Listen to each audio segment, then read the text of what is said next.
오늘 예배 자리에 참여하신 여러분과 영상으로 가정에서 예배하는 모든 성도님들의 가정에 주의 은혜와 평강이 함께 있기를 간절히 소원합니다.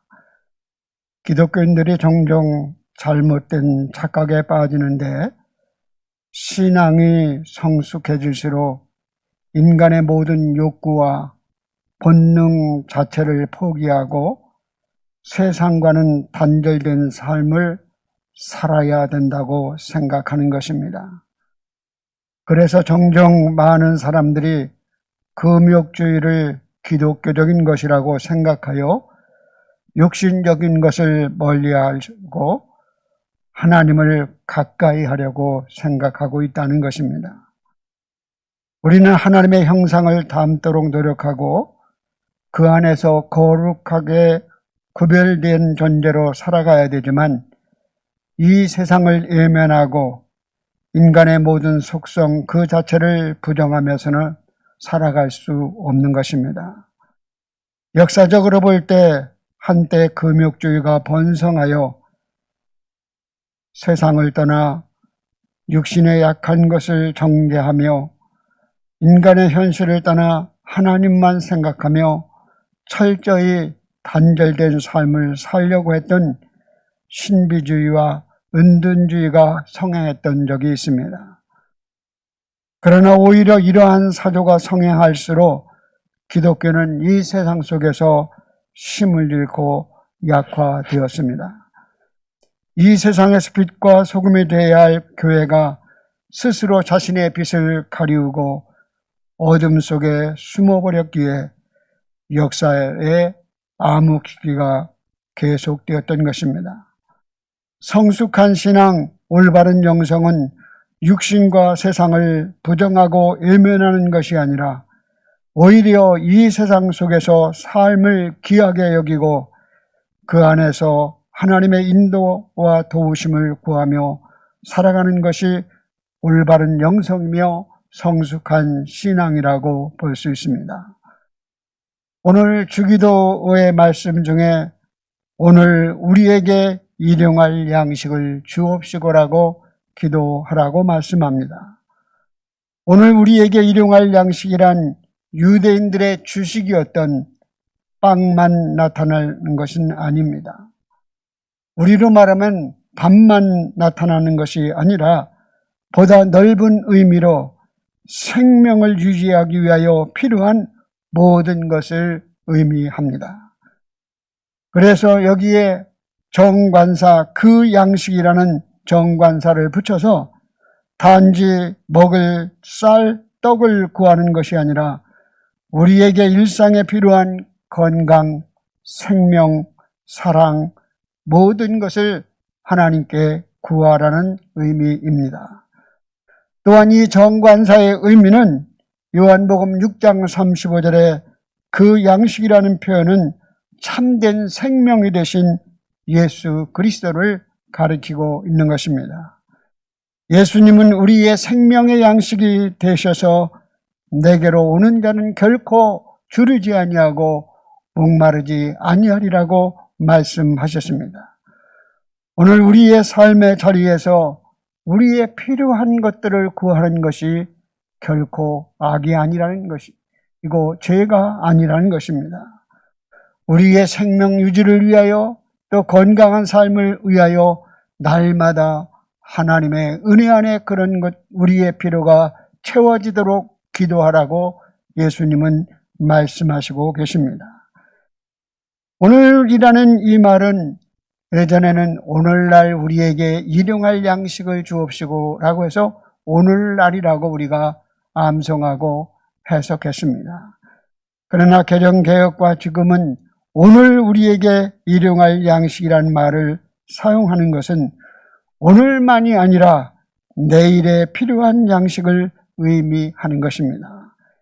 왜냐하면 오늘의 양식은 히브리인들에게는 저녁부터 하루가 시작되고 오늘의 양식은 그러므로 내일의 양식을 구하는 것입니다. 저녁에 오늘 양식을 주옵소서라는 말은 오늘 필요한 양식뿐만 아니라 내일 아침도 오늘이기 때문에 우리의 삶 가운데 내일의 양식을 구하는 것과 같은 것이라는 의미입니다. 또한 오늘 우리에게 일용할 양식이란 말은 어떤 욕심에 의해서 구워지는, 얻어지는 풍족한 양식을 의미한다기보다는 현재 우리에게 매일매일 필요한 양식을 허락해달라는 기도인 것입니다. 잠언서 30장 8절에 나를 가난하게도 마옵시고 또 부하게도 마옵시고 오직 필요한 양식으로 나를 먹이시옵소서. 이 기도는 필요 이상의 욕심과 탐욕에 의한 간구가 아니라 우리가 사용해야 할 만큼 풍성한 것들로 채워지기를 기도하라는 말씀입니다. 인간은 결코 먹지 않고는 살아갈 수 없는 존재입니다. 그러기에 예수님께서는 이 세상의 필요를 위하여 하나님께 기도하라고 말씀합니다. 그런데 오늘 우리에게 일용할 양식이라는 그 말씀 속에 두 가지 영적 교훈이 있습니다. 그것은 하나님은 우리에게 생명을 주시는 유일하신 분이라는 것을 첫 번째 우리에게 말씀하고 있습니다. 박콕이라는 사람은 이 떡의 배 위에는 방앗간이 있고 방앗간의 배 위에는 농부의 수고가 있고 그 농부의 배 위에는 해와 비와 바람이 있고 그 배 위에는 이 땅의 아름다움이 있고 그 배 위에는 하나님의 은혜와 의지가 있다고 말했습니다.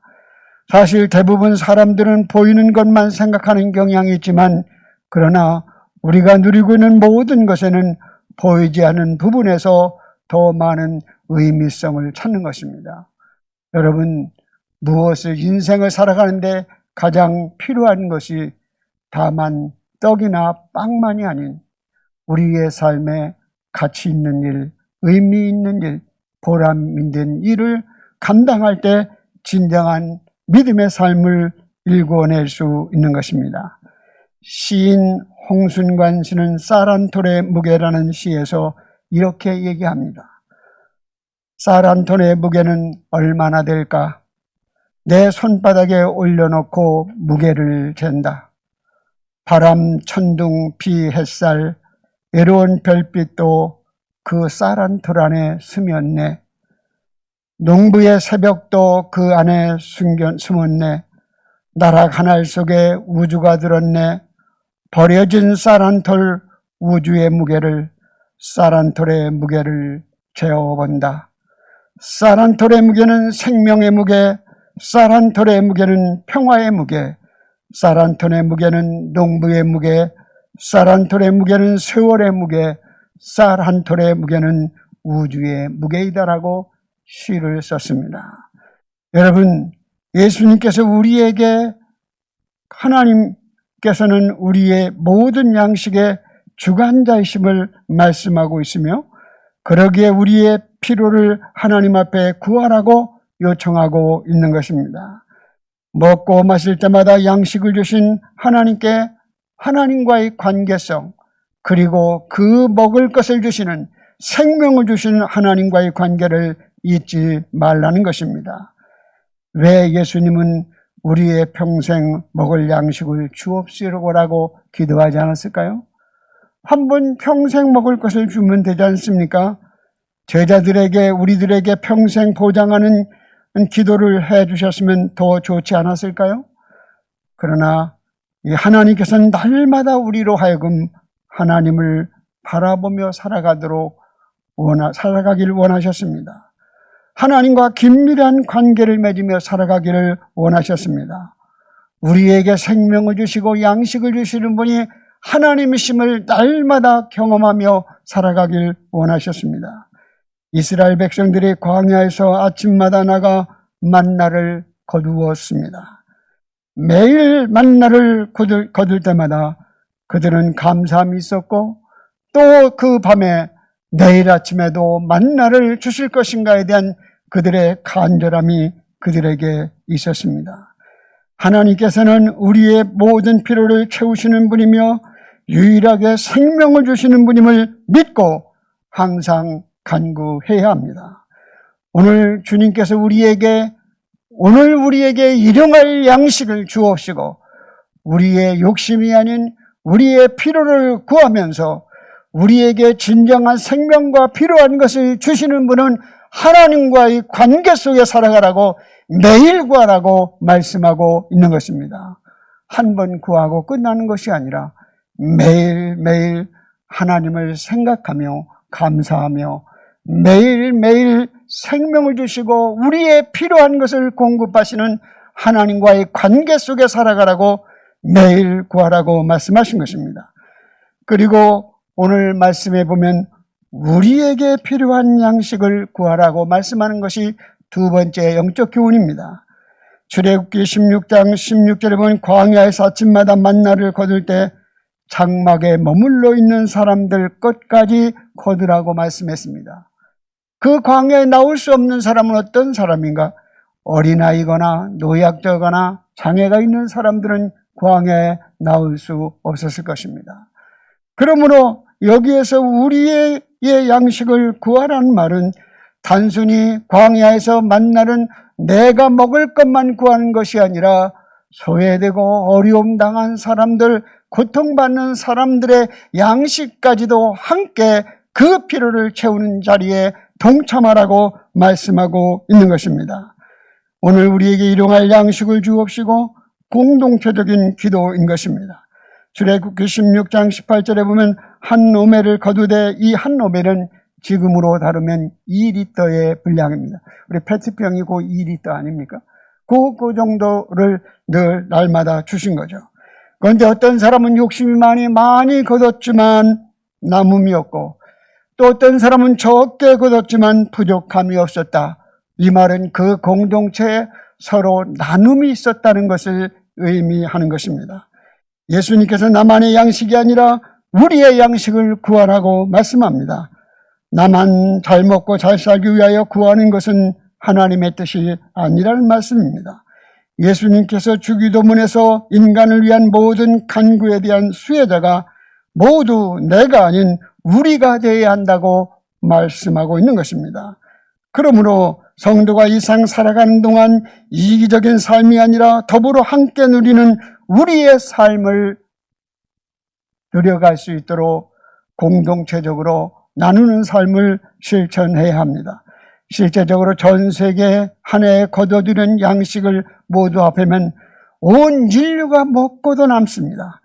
그런데 우리의 현실은 어떻습니까? 아프리카에는 먹을 것이 없어 굶주린 사람들, 먹을 것이 없어 죽는 사람도 하루에 많이 발생하고 또 부자인 나라에서는 너무나 많이 먹고 당뇨나 다이어트를 하고 또 음식물 쓰레기로 몸살을 앓고 있지 않습니까? 이것은 분명한 명백한 우리의 죄악이라고 볼 수 있습니다. 성도 여러분, 성도는 우리에게 일용할 양식을 구할 때 약한 자를 위하여 나누는 삶을 살겠다는 결단이 담겨져 있는 기도로 함께 드려야 합니다. 하나님께서는 각각 자기 일을 돌아볼 뿐더러 또한 각각 다른 사람의 일을 돌아보아 나의 기쁨을 충만케 하라고 말씀하셨습니다. 성도 여러분, 우리의 필요와 소원을 아시는 하나님은 그것을 채우실 유일하신 분임을 깨닫고 우리의 생명을 유지하는 데 꼭 필요한 양식, 그리고 우리는 어떤 영적인 양식인 주님과 더불어 살아가는 삶을 살아갈 수 있도록 오늘도 우리의 삶의 자리에서 늘 양식을 구하며 나만의 유익이 아닌 공동체의 유익을 위하여 구하며 기도하는 성숙한 신앙인이 되시기 바랍니다. 두 번째는 우리가 우리에게 죄 지은 자를 사하여 준 것 같이 우리의 죄를 사하여 주옵시고입니다. 우리는 예수님은 육신이 살기 위하여 일용할 양식을 구하라고 말씀하시고 우리의 영혼이 살기 위하여 죄사함 받기를 위하여 기도하라고 말씀합니다. 그래서 오늘의 양식과 날마다 오늘의 양식, 날마다 우리의 죄를 구하라는 이 말씀은 영과 육의 짝을 이룬 말씀이라고 볼 수 있습니다. 예수 그리스도께서 메시아 되심은 예수 그리스도께서 하나님의 아들 되심에 두 가지 중요한 요소가 있습니다. 하나는 사죄권인 것입니다.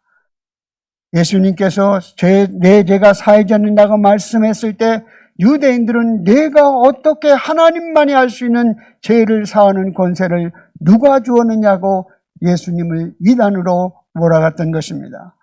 그러나 예수님은 사죄권을 가지신 메시아 되신 분입니다. 그리고 예수님의 메시아됨을, 그리스도심을 나타내는 또 하나의 사건은 부활의 사건인 것입니다. 예수님은 우리에게 생명을 주시는 분이라는 사실을 우리에게 말씀해 주시는 거예요. 하나님이 우리에게 생명을 주시듯이 예수 그리스도도 우리에게 영생을 주시는 분이기에 결국은 예수 그리스도가 죄사함의 문제와 부활의 생명의 문제로 우리는 하나님의 아들됨을 믿을 수 있는 것입니다. 여러분, 예수님이 이 세상에 오신 목적은 무엇입니까? 우리의 죄사함을 받게 하기 위하여, 그리고 영원한 생명을 누리기 위하여 우리 가운데 오셨습니다. 그러므로 인생을 살아가면서 가장 근본적인 문제는 무엇입니까? 죄의 문제요, 죽음의 문제인 것입니다. 인생의 가장 근본적인 문제를 해결해 줄 수 있는 분은 오직 예수 그리스도 한 분이십니다. 그분만이 우리의 죄를 용서하실 수 있는 권세를 가지고 계시며, 그분은 우리에게 영원한 생명을 주시기 위하여 그는 십자가에 달리시고 또 죽으셨다 부활하심으로 우리의 산 소망이 되셨습니다. 우리의 죄를 사하여 주옵시고 라는 이 말씀에 있어서 잘못된 오해는 내가 다른 사람의 죄를 용서해 주어야만 너도 하나님의 용서를 받을 수 있다는 그러한 말씀이 아닌 것입니다. 하나님의 자비로 베풀어진 용서를 경험한 자로서 용서의 삶을 살아가라는 것입니다. 하나님은 너희가 다른 사람의 죄를 용서해야 너희도 하나님의 용서를 받을 것이라는 조건적인 용서에 대해서 말씀하시는 것이 아니라 하나님께 용서를 받은 자처럼 다른 사람을 용서하는 삶을 살아가라고 말씀하는 것입니다. 구원의 문제도 같지 않습니까? 우리가 선을 행함으로 구원을 받는 것이 아니라 우리가 구원받은 자로 선을 행할 때 온전한 선이 될 수 있기 때문입니다. 오히려 우리는 이웃을 용서하는 삶을 통하여 내가 하나님의 용서함을 받았다는 확신과 하나님께 인정받는 사람이 될 수 있는 것입니다. 골로새서 3장 13절에 누가 누구에게 불만이 있거든 서로 용납하여 피차 용서하되 주께서 너희를 용서하신 것 같이 너희도 그리하라고 말씀하십니다. 그리고 그 용서는 타인을 위해서 하는 용서이기 전에 나 자신을 위해서 하는 것입니다. 내가 용서를 받았을 때, 또 다른 사람을 진정 은혜 가운데 용서했을 때 가장 먼저 찾아오는 것은 무엇입니까? 기쁨이라는 선물을 받게 되는 것입니다. 사죄의 은총을, 죄사함의 사죄의 은총을 받았을 때 기쁨이 물밀듯 밀려오고, 또 용서를 경험했을 때, 다른 사람을 용서해 줬을 때 진정한 기쁨이 있는 것입니다. 오늘 본문에 나오는 이 용서에 대한 죄사함의 문제는, 이 죄의 문제는 원어적인 의미는 부채를 의미합니다. 빚을 졌다는 것을 의미합니다. 빚이란 미리 받은 것을 있기 때문에 마땅히 갚아야 하는 것입니다. 빚을 갚는 길만이 빚의 영향력으로부터 벗어날 수 있기 때문입니다. 마태복음 18장에 보면 예수님께서 임금이 1만 달란트 빚진 종을 불러서 1만 달란트에 대해서 셈하면서 탕감해 주겠다고 말하지 않습니까? 여러분, 1만 달란트는 천문학적인 액수인 것입니다. 예수님께서 이 종 1만 달란트를 빚졌다고 말씀하신 것은 너는 그 빚을 도저히 갚을 수 없다는 것을 의미하는 것입니다. 우리는 우리의 스스로의 죄의 문제를 해결할 수 있는 능력이 없다는 것을 깨우쳐주기 위하여 너희가 죄인임을 애통하게 하기 위하여 말씀을 주신 거예요. 1만 달란트 용서받은 자가 나가서 누구를 만납니까? 자기에게 100데나리온 빚진 자를 만나잖아요. 그런데 그를 용서하지 못하고 그를 감옥에 가두잖아요.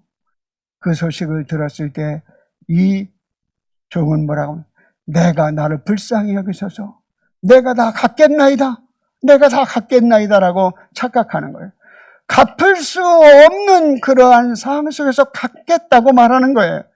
여러분, 우리가 진정한 용서의 삶은 하나님의 은혜가 내 안에 물밀듯이 넘쳐 들어올 때 진정한 용서가 가능한 것이지, 내가 용서해야지, 내가 용서해야지, 그러한 자기의와 자기의지로 하는 용서는 진정한 기쁨이 없다는 것입니다. 그리고 진정한 용서가 될 수 없다는 거예요. 마음의 상처와 흔적을, 미움을, 증오를 품고 있다는 것을 의미하는 것입니다. 여러분, 우리는 빚진 자는 나인 것입니다. 하나님께서는 우리의 능력으로 도저히 갚을 수 없는 그 죄의 빚을 갚기 위하여 예수 그리스도를 통하여 그 죄값을 다 지불하시고 다 이루었다고 말씀하신 것입니다. 파스칼은 이 세상에 두 부류의 사람이 있다고 말합니다. 스스로 의인이라고 주장하는 죄인이 있고 스스로 의인이라고 주장하는 죄인이 있다는 것입니다. 여러분, 날마다 자신의 하나님 앞에서 자신의 죄를 고백하며 용서를 구하는 사람에겐 소망이 있습니다. 회개 없이는 용서받을 수 없는 것입니다. 회개와 죄의 자백은 요한복음 13장에 제자들의 발을 씻으시는 장면에서 예수님이 말씀을 주십니다. 예수님이 내가 네 발을 씻겠다. 어떻게 스승 되신 예수님이 제 발을 씻겠습니까? 그때 베드로는 뭐라고 말합니까? 내 발을 어떻게 씻습니까? 그때 예수님이 내가 발을 씻지 않으면 나와 상관이 없느니라. 그때 이 베드로는 뭐라고 말해요? 나의 목욕까지 시켜달라고 나오잖아요. 그때 예수님이 하신 말씀은 이미 목욕한 자에게는 발밖에 씻을 것이 없느니라는 말씀을 통하여 그 목욕하는 것은 원죄의 사죄를 의미하고, 그리고 우리의 삶 속에 살아가는 매일의 삶 속에 범하는 자범죄는 매일 주님 앞에 발을 씻는 것처럼 고백되어야 함을 의미하는 것입니다. 우리의 삶 속에 늘 우리는 용서받은 존재입니다. 그럼에도 불구하고 날마다 우리의 삶 속에 허물과 연약함으로 죄를 지을 수밖에 없는 연약한 존재입니다. 그러므로 하나님과의 관계를 가로막고 있는 그 죄를 날마다 고백해야 하는 것입니다. 그런데 그 죄를 고백하는 전제 조건은 내가 죄인이라는 것을 철저히 애통하며 인식하는 것이 필요합니다. 어린아이들도요, 어떤 잘못했을 때 네가 잘못했지라고 말하면 그 잘못했다 소리를 잘 못해요. 어린아이들도. 왜? 자존심 있는 거지 벌써부터. 네? 네가 이거 잘못했잖아 그랬지만 잘못했 소리를 안 하려고 그래요. 어린아이들도 그래요. 인정. 그래서 매를 맞죠. 더 훈계를 듣기도 하죠. 잘못했다는 것을 인정하는 것이 용기인 것입니다. 네? 네? 미움받을 용기라는 거예요. 그리고 우리의 삶 속에 그런 용기가 필요한 거예요. 그래서 우리도 마찬가지인 것입니다. 잘못했다는 마음만 가는 것이 아니라 그것을 입으로 고백하고 하나님께 고백하고 다른 사람과의 관계 속에서 고백되어야 된다면 다른 사람과의 관계 회복을 위하여 자기의 잘못을 용서를 구해야 하는 것입니다. 그래서 요한일서 1장 9절에 만일 우리가 우리의 죄를 자백하면 저는 미쁘시고 이로우사 우리의 죄를 사하시며 모든 불의에서 우리를 깨끗게 하실 것이라고 말씀하셨습니다. 여러분, 오늘도 여러분의 삶 속에서 연약하여 넘어진 자리에서 우리의 죄를 고백하고 용서받을 일이나 용서해야 될 일이 있으면 관계의 회복을 위하여 나눔이 있는 그러한 용서의 삶이 여러분 가운데 이루어지길 바랍니다. 그리고 우리는 그 용서가 이웃의 잘못을 용서할 수 있는 마음을 가져야 하는 것입니다. 주기도문 가운데 성도들이 가장 어렵고 힘들어하는 것은 나의 죄를 용서하여 우리의 죄를 용서해 달라고 말하는 사하여 달라는 그것은 하나님께로부터 용서받아본 경험이 없는 사람은 그 기도를 드릴 수가 없는 것입니다. 여러분, 하나님께서 받은 은혜와 용서를 받은 것 같이 너희도 용서할 것을 말씀하고 있는 것입니다. 주님과 같이 용서의 삶을 살고, 주님의 용서는 단순히 그냥 말로 용서한 것이 아니라 자기 몸의 찢기심을 통하여 우리에게 용서를 가져다 준 것입니다. 성경의 성찬신에 떡을 뗀다는 그 자체가 으깨진다는 뜻이거든요. 우리가 나눔의 자리는 항상 으깨짐과 낮아짐과 겸손함이 있을 때 진정한 낮아짐이 우리 가운데 이루어질 수 있는 것입니다. 영화 중에, 몇 해 전의 영화 중에 송혜교가 나오는 오늘이라는 영화가 있습니다. 여러분 한번 인터넷 다운받아 보세요. 큰 결론은 조금 찝찝하긴 한데 그 영화 자체는 저도 이렇게 대충 영화를 봤습니다. 근데 그 영화는 결혼을 앞두고 있는 남자가 자기 생일날 찾아오다가 젊은 청년이 오토바이 사고에 의해서 죽게 됩니다. 얼마나 마음이 아프겠어요. 그런데 결국은 이 청년이 간절히 원해서 이 사람이 송혜가 용서를 해요. 용서를 해서 이 사람 송혜교는 뭘 하고 다니냐면 용서에 대한 강의하고 그 용서에 대한 다큐멘터리 사진을 찍으며 용서의 삶을 살아갈 것을 이렇게 주장하고 다니는 그런 작가가 됩니다. 그런데 어느 날인가 형사가 자기에게 소식을 전해주는 거예요. 대책 없는 용서가 또 다른 살인을 가져왔습니다라는 거예요. 이 청년이 살인자가 되어서 다시 온 거예요. 그래서 송혜교가 내가 아무런 대가를 지불하지 않은 용서를 주었더니 그가 또 다른 살인죄를 범했구나 하며 자기 자신을 뉘우치는 내용이 있는 것입니다. 여러분, 우리의 삶 속에 대책이 없는 용서는 얼마나 위험한 용서인가를 가르쳐주는 이야기입니다. 기독교는 자비를 추구하는 종교인 것입니다. 그러나 예수님의 자비는 단순히 대책이 없는 자비가 아니라 예수님이 이 세상에 오셔서 너의 죄를 위하여 내가 십자가에 죽으셨다는 말씀을 통하여 그 죄로 인하여 죽으심을 통하여 우리로 하여금 죄값을 지불하심을 통하여 우리로 하여금 용서했다고 선언하시며 용서의 삶을 살아갈 것을 우리에게 말씀해 주신 것입니다. 사실 우리는 삶의 자리에서 용서할 수 없는 일들이 많습니다. 그래서 마음의 상처를 안고 살아가는 사람들이 에게 용서를 너무 강요하는 것도 참 잘못된 것이라고 볼 수 있습니다. 종교적인 선한 마음을 가지고 용서할 때 자기 의의를 기초로 한 용서는 진정한 기쁨이 없습니다. 또한 내가 다른 사람을 용서할 때 내가 그 사람보다 힘이 약해서 어쩔 수 없이 하는 용서는 굴욕감만 가져다 줍니다. 진정한 용서는 내가 용서해야 될 사람보다 마음이 커져야만 가능한 것이고 내가 하나님의 은혜의 물결이 내게 들어올 때만 그 용서가 증오와 미움이 밀려나갈 때 진정한 용서가 가능한 것이지 내 의지와 노력으로 용서하려는 마음은 가지면 가질수록 용서할 수 없는 존재라는 것을 알게 되잖아요. 작년인가 올해인가 그런 일이 있었죠. 건물에서 청소하는 사람이 있었는데 매달려 유리창 청소하는 사람이 있는데 어떤 사람이 그 밧줄을 끊어버렸잖아요. 왜 끊어버렸? 시끄럽게 하고 성가럽게 한다고 끊어서 그 사람 떨어 죽였잖아요. 가장 그런 사람을 용서하라고 말할 수 있을까요? 참 이해할 수 없는 거잖아요. 그렇다면 우리의 삶 속에서 이 용서란 증오와 미움을 제거해서 가능한 것이 아니라 그 자리에 은혜가 하나님의 용서가 내 안에 들어올 때 그리고 하나님의 은혜가 내 안에 밀밀듯 들어올 때 미움과 증오가 떠밀려가는 거예요. 그리할 때 진정한 용서가 가능한 것이지 나는 기독교인이니까 예수님이 그렇게 말씀하셨으니까 용서해야지 하는 의무감으로 하는 용서는 자기 의에 대한 용서이기 때문에 진정한 그 용서가 불가능하다는 것입니다. 여러분, 그러므로 용서를 이루기 위해서 먼저 하나님의 용서를 경험할 수 있게 하여 주옵소서라고 기도하고 그리고 그 안에서 용서를 구하는 그 용서하는 삶을 살아가는 여러분이 되어야 할 것입니다.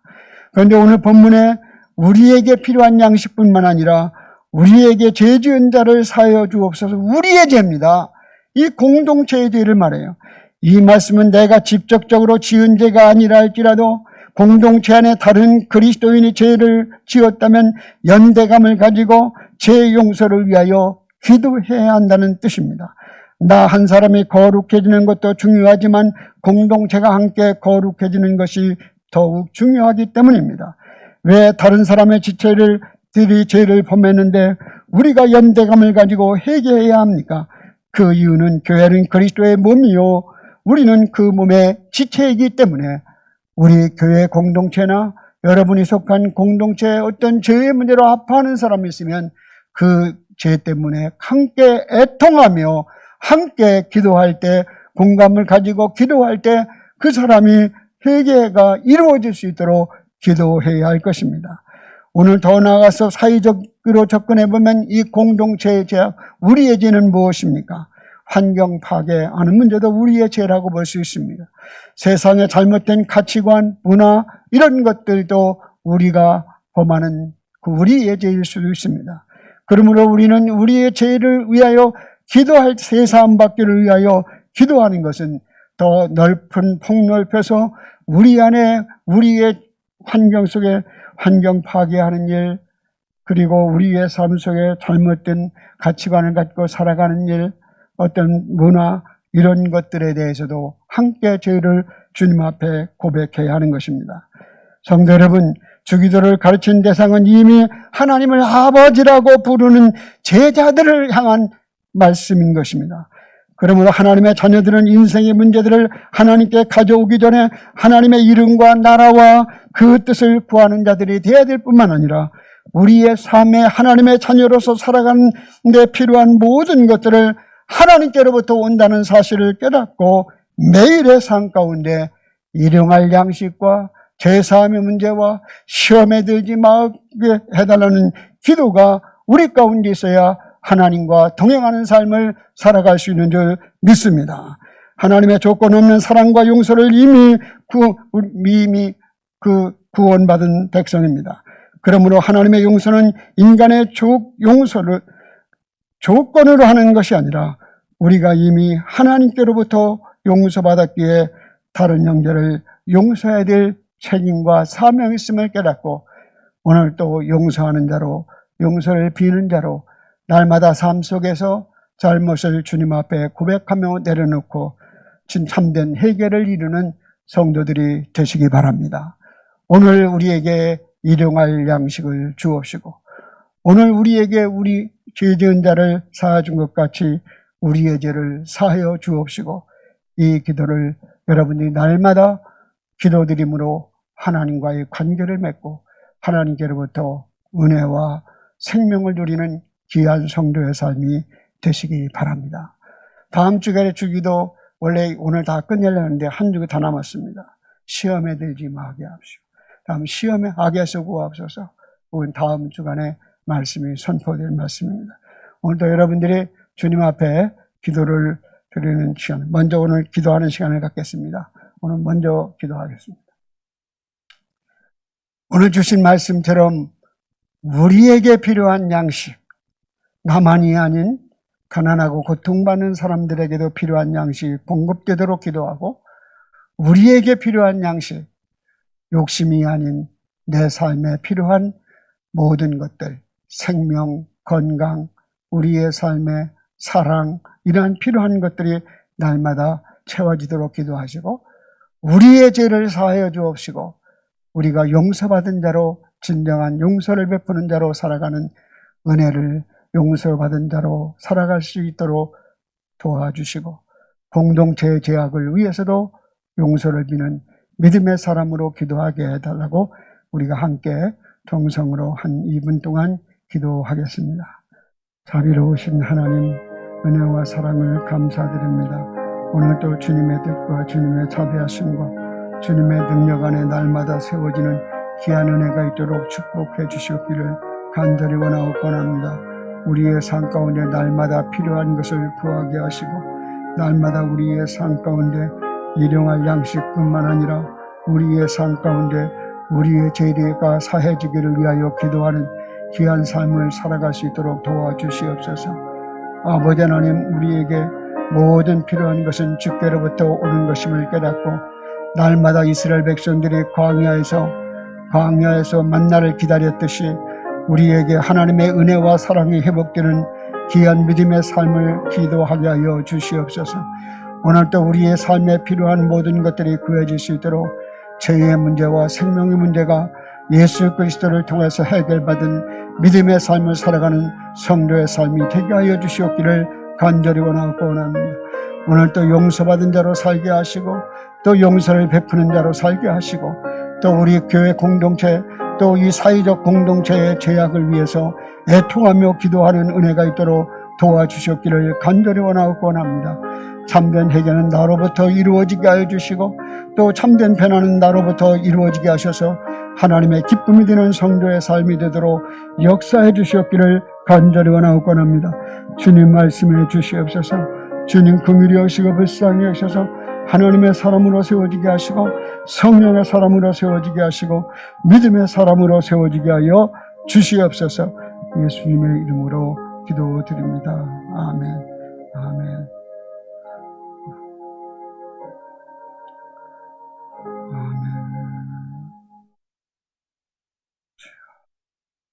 하나님께서 구하시는 제사는 상한 심령이라.